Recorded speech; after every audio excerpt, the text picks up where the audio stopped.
Pour nous, comme staff, c'était une première déjà. Donc, on est arrivé là-bas avec beaucoup d'humilité. On s'était préparé le mieux possible, évidemment, pour placer les étudiants en tête dans le meilleur contexte possible. On a voulu vraiment chercher à ce qu'il y ait une unité, puis comment je dirais ça? Un état d'esprit, c'est ça, comme je disais, qui est très, très solidaire, puis dans lequel on se plaçait vraiment en mettant l'équipe avant tout le reste. Encore une fois, comme je disais, autant le staff que les joueurs. Mais évidemment, le bilan est très positif. Ça fait 2 ans qu'on est arrivé, qu'on a mis les pieds dans le programme quasiment jour pour jour aujourd'hui. On a eu au départ une volonté d'amener une dynamique très, très humaine autour du groupe. Donc, où est-ce qu'on voulait avoir une transparence dans la façon de laquelle on fait les choses, avoir une communication très, très efficace avec les joueurs de l'équipe.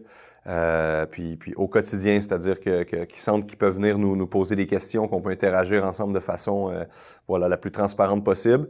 Puis à travers ça, évidemment, ça a été de chercher à instaurer une culture gagnante, puis de faire les efforts pour se rendre là où on avait l'ambition d'aller finalement.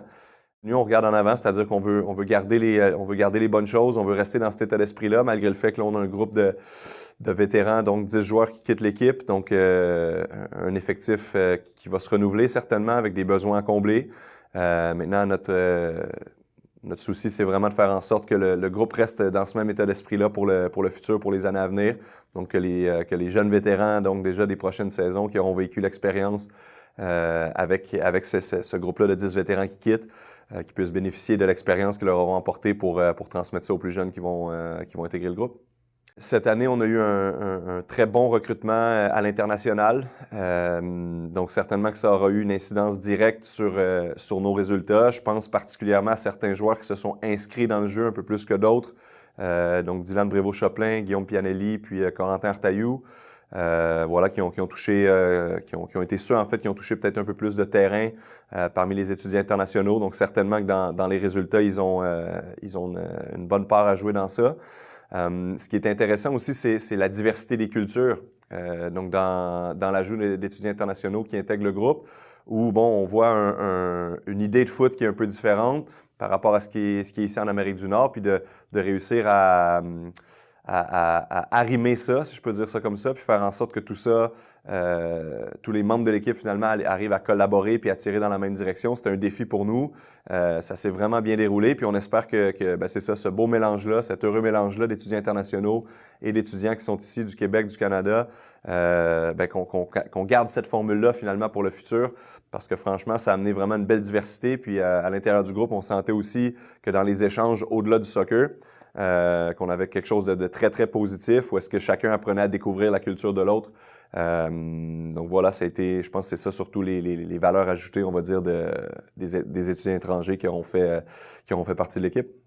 C'est-à-dire qu'il y a un partenariat entre la Canadian Premier League qui a vu le jour cette année et U-Sport, c'est-à-dire que les deux organisations ont signé une entente dans laquelle il y a une possibilité de recrutement au niveau des équipes professionnelles membres de la CPL auprès des étudiants athlètes U-Sport.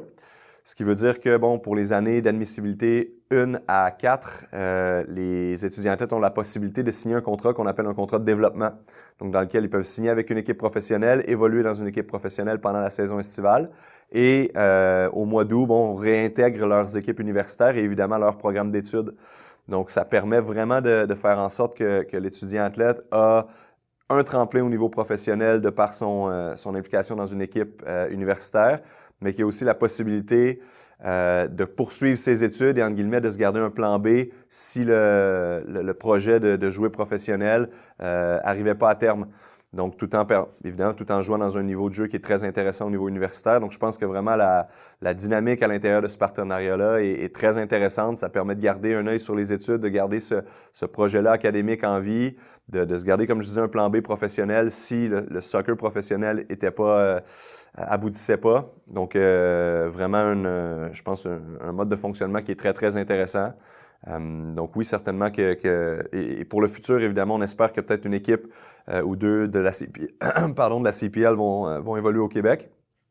Pour le moment, c'est pas le cas. Maintenant, fort porte à croire que ce sera le cas dans les prochaines années. Puis certainement qu'à ce moment-là, les équipes membres du réseau Sport étudiant québécois auront peut-être encore plus la chance de toucher à ce niveau-là qui est la CPL. Pour la prochaine saison d'hiver, on aura une motivation peut-être, entre guillemets, à aller rechercher.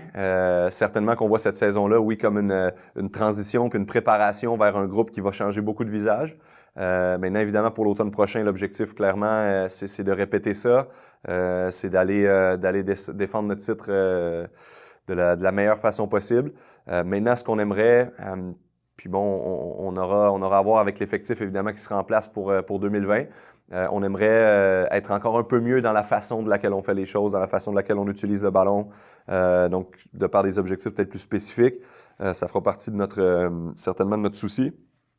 Maintenant, en termes de résultats, l'aboutissement, on espère que ça se termine aussi bien que cette saison. Maintenant, on met comme d'habitude, on met notre focus sur la façon de laquelle on veut y arriver. Puis je pense qu'à ce niveau-là, on aura à travailler certainement sur des petits éléments avec le ballon.